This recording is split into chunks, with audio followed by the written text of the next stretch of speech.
2 months అవుతుంది sir అది implement చేసి 2 months అవుతుంది. మనం చెప్పాలి మా లైఫ్ ఇట్లా లెటర్ రాసిరు కదా మేడంకి ఇచ్చిరు కదా మేడం దాంట్లో రాసిరు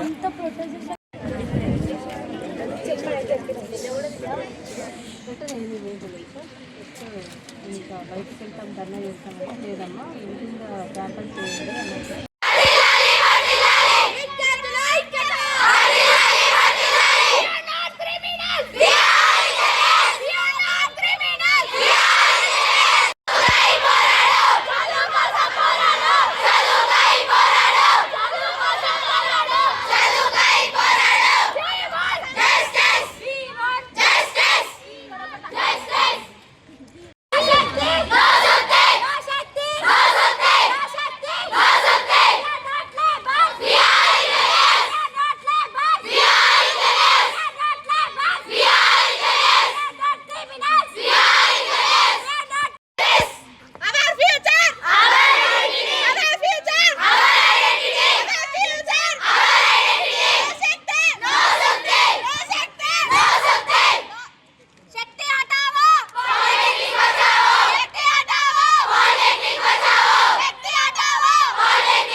అదే నాకు నాకదే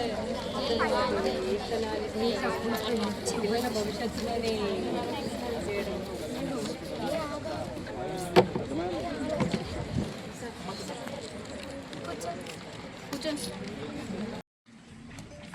ఏమన్నా ఉంటే మీ ద్వారానా లేకపోతే వాళ్ళైనా సరే మాకు ఫార్వర్డ్ చేయొచ్చు కలెక్టర్ గారితో సరే ఓకే త్రూ గవర్నమెంట్కి సీఎం గారికి పంపిస్తాము అండ్ మీ దగ్గరికి మన సార్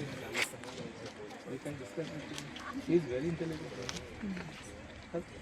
డిస్కస్ చేయొచ్చు వచ్చినప్పుడు అందరూ దాని గురించి మాట్లాడాలి తీసుకొస్తాం ఈ విషయం అందరు కాదు రెడీ ఉన్నది బాగా పాయింట్ ఆఫ్ వ్యూ చెప్తాను సార్ కానీ మనకన్నా ఎక్కువ సక్సెస్ ఉంటుంది సార్ గవర్నమెంట్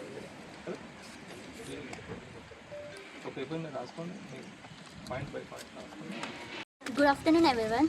మేము ఇప్పుడు ఈ ధర్నా ఎందుకు చేస్తున్నామంటే మేము ఐటీఐతో సమానం కాదు అవును అని అంటలేము, కానీ మాకు కావాల్సిన ఐడెంటిటీ మాకు కావాలి. ఇంజనీర్స్ అంటే ఒక మంచి ప్లేస్లో చూస్తారు ఎవరైనా. ఇప్పుడు మాకు ఈ శక్తి స్కీమ్ అనేది వచ్చినాక మనకి ఎవరైనా ఇంజనీర్స్ అనేది అంటే డిప్లొమా అనేది వేస్ట్ లాగా అయిపోతుంది. మాకు అట్లా అవసరం లేదు. మా డిప్లొమా మా ఫ్యూచర్, మాకు ఆ ఐడెంటిటీ కావాలంటున్నాం.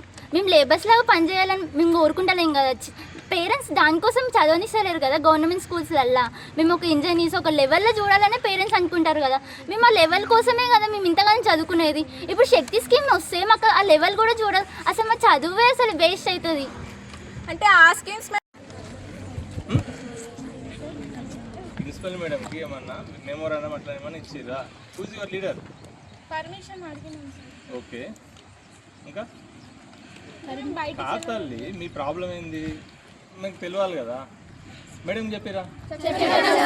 ఏమన్నా పేపర్ ఇచ్చిరా? రాసేయాలి కదా. అదే మెమోరాండం అంటారు దాన్ని. ఇచ్చిరా?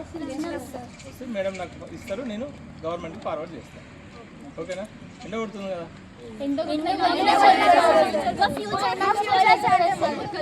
కన్సర్న్ ఉంది. కరెక్టే సార్ మీరు చెప్పేది. ఇప్పుడు అందరు ప్రొటెస్ట్ చేస్తున్నారు మా కోసమే కదా మేము చేసే స్టూడెంట్స్ కోసం.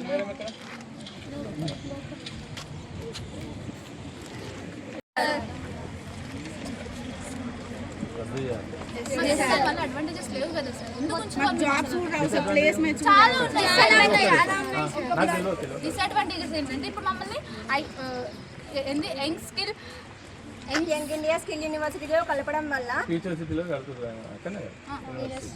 కలుపుతున్నారు సార్. దానివల్ల మాకు ఏమవుతుంది, ఇదే లాస్ట్ డిగ్రీ అంటే మేము బీటెక్ వెళ్తాం కదా సార్, సెకండ్ ఇయర్కి వెళ్తాం, ఈసెట్ ఎగ్జామ్ రాసి వెళ్తాం. దీనివల్ల మాకు ఎగ్జామ్ రాసే ఛాన్స్ లేదు. ఒకవేళ మేము బీటెక్ చేయాలంటే ఈ 3 years చేశాక మళ్ళీ ఇంటర్ ద్వారా ఎంసెట్ రాసాం కదా సార్, అది రాసి మేము బీటెక్ వెళ్ళాలంటే మళ్ళీ ఫస్ట్ ఇయర్ నుంచి అంతే కదా. ఇప్పుడే అక్కడ కేజీబీలో స్పీచ్ చెప్పొస్తున్నా, మహిళలు ఆది పరాశక్తులు ఇట్లుంటారు అట్లా. నేను మాకు ఒక్కటి కూడా అడ్వాంటేజ్ లేదు అసలు. ఎందుకు కలుపుతుంది? సరే సార్ వాళ్ళు అసలు క్రిమినల్ వేస్ట్ అంటున్నారు. మా ఇంజనీర్స్ని క్రిమినల్ వేస్ట్ అని ఎలా అంటారు సార్? ఓకే సార్, మేము క్రిమినల్ వేస్ట్ అయినప్పుడు మేము ప్రిపేర్ చేసే గాడ్జెట్స్ లైక్ ఫోన్స్ ఏదైనా సరే మేమే కదా, ఇంజనీర్సే కదా వాటిని ప్రిపేర్ చేసేది. ఒకవేళ మేము క్రిమినల్ వేస్ట్ అని మీరు ఒప్పుకున్నప్పుడు అయితే మీరు కూడా గాడ్జెట్స్ని యూజ్ చేయొద్దు. అప్పుడు మేము ఒప్పుకుంటాం మేము క్రిమినల్ వేస్ట్ అని చెప్పేసి. అలా ఎలా అంటారు అసలు? స్టూడెంట్స్ని క్రిమినల్ వేస్ట్ అనే రైట్ ఎక్కడిది అసలు? మా ఐడెంటిటీని లాక్కునే రైట్ ఎక్కడిది ప్రభుత్వానికి అసలు? మా ఎస్బీ టెట్ కావాలి, మాకు శక్తి స్కిల్స్ వద్దు. మేము అంటలేము ఐటీఐ తక్కువ మా డిప్లొమా ఎక్కువ అని, కానీ వాళ్ళ స్కిల్స్ వేరే ఉంటాయి, మా స్కిల్స్ వేరే ఉంటాయి. రెండింటిని ఎలా మెచ్ చేస్తారు అసలు? మమ్మల్ని అడగకుండా అలా ఎలా జియోని పాస్ చేస్తారు అసలు? 30 years నుంచి ఉంది ఈ డిప్లొమా, 30 years నుంచి లేనిది ఇప్పుడే కొత్తగా స్కీమ్ పెట్టాలో? ఒకవేళ మీకు ఏదైనా అప్డేట్ చేయాలి అనిపిస్తే మా డిప్లొమాలో అప్డేట్ చేయండి. ఎస్బీ టెట్లో కొన్ని ఉంటాయి మాకు కూడా ఇండస్ట్రియల్స్ ప్లేస్మెంట్స్, వీటిని అప్డేట్ చేయండి. కానీ ఇలా స్కీమ్ పేరుతోటి మా ఫ్యూచర్ని నాశనం చేసే రైట్ ఎక్కడిది అసలు? అసలు ఈ స్కీమ్ మీరు ఎందుకు పెట్టిరో కూడా మాకు అర్థం అవ్వట్లేదు. మాకు లాభం ఏం లేదు. అసలు మీ స్టూడెంట్స్కి అన్యాయం చేద్దాం అనుకుంటురా లేదా మా ఫ్యూచర్ కోసం ఏమైనా చేద్దాం అనుకుంటురా అంటే అసలు అట్లా లేనే కనిపిస్తలేదు. ఇంట్లో అన్నీ మాకు డిసడ్వాంటేజెస్. ఇప్పుడు మాకు ఎస్బీ టెట్ ఉంది, దానివల్లనే మేము చేస్తున్నాం. తర్వాత ఫ్యూచర్లో లాటరల్ ఎంట్రీకి వెళ్ళి బీటెక్ చేసుకున్న తర్వాత ఎంటెక్ చేసుకుంటాం. మీరు అలాంటిది ఇప్పుడు వచ్చి శక్తిలో కలుపుతాము, ఐటీ వాళ్ళతో ఏసీటీ వాళ్ళతో కలిపేసి ఇప్పుడు మీకు ఇదే లాస్ట్ డిగ్రీ, దీని తర్వాత జాబ్ చేసుకోవాలి అని అంటే ఏ జాబ్ చేసుకుంటాం? మాకు 20K కన్నా ఎక్కువ రాదు, ఎందుకంటే మా ఎడ్యుకేషన్ అంతే ఉంటుంది. ఎవరిస్తారు మాకు జాబ్? అంత తక్కువ సాలరీ చేయడానికి రాలేదు. మేము ఇక్కడ ఒక ప్యాషన్తోని ఒక గోల్తో వచ్చినాం. మళ్ళీ ఇప్పుడు దాన్ని లీడ్ చేసేది ఎవరు? పోనీ సరే పెడుతురు అలా ఎవరు లీడ్ చేస్తారు? ఒక ప్రైవేట్ కంపెనీ లీడ్ చేస్తుంది. ఎవరు? ఆనంద్ మహేంద్ర. అంటే ఆయనకు సంబంధించిన స్కిల్స్ మాకు నేర్పిస్తారు. ఏం చేయాలి ఆ స్కిల్స్తోని? మాకు అది కాదు కావాల్సింది. మాకు ప్యాషన్తో మేము డిప్లొమా తీసుకొని బీటెక్ చేసి ఒక సాఫ్ట్వేర్ అవుదామని వచ్చినాం ఇక్కడికి, అంతే తప్ప ఎవడో ఒక ప్రైవేట్ కంపెనీ వచ్చి మాకు నేర్పించి అదే పనులు మేము చేసుకొని దాని మీద మా జీవితం అంతా మేము ఆధారపడలేం కదా. మాకు ఫ్యూచర్ గోల్స్ ఉన్నాయి, మేము ఫ్యూచర్లో అన్ని సక్సెస్ అవ్వాలని చెప్పి చేస్తున్నాం ఇదంతా. ఇప్పుడు ఆనంద్ మహేంద్ర పెట్టిన స్కీమా లేదంటే ఎవరు తయారు చేస్తారు కూడా మాకు అర్థం అవ్వట్లేదు. బుక్స్ కానీ ఆ కరికులమ్స్ కానీ అసలు ఎక్స్ప్లెనేషన్ లేదు. డైరెక్ట్ కలిపేస్తా అంటే ఎవరు ఒప్పుకుంటారు? ఇన్ని రోజులు లేదు, ఇప్పుడే ఎందుకు గుర్తొచ్చింది? ఇన్ని రోజులు గవర్నమెంట్ లేదా? 30 years నుంచి ఉంది. కాకపోతే వాటితో మమ్మల్ని కంపేర్ చేయకండి, మర్జ్ చేయకండి. ఆ మర్జ్ చేయడం వల్ల మాకు లాటరల్ ఎంట్రీ అనేది ఉండదు. మేము మళ్ళీ బీటెక్ చేయాలనుకున్నా ఎంసెట్ రాసి బీటెక్ చేయాలి. 2 years వేస్ట్ అవుతుంది. దానివల్ల మా లైఫ్ అనేది స్పాయిల్ అవుతుంది. ఎవరైనా ఎక్కువ ఎంత అంటే అంత చదువుతారు కానీ టైం వేస్ట్ అయితే చేయరు కదా. అసలు ఎన్ని హోప్స్ పెట్టుకొని ఇందులోకి వచ్చి ఉండొచ్చు మేము?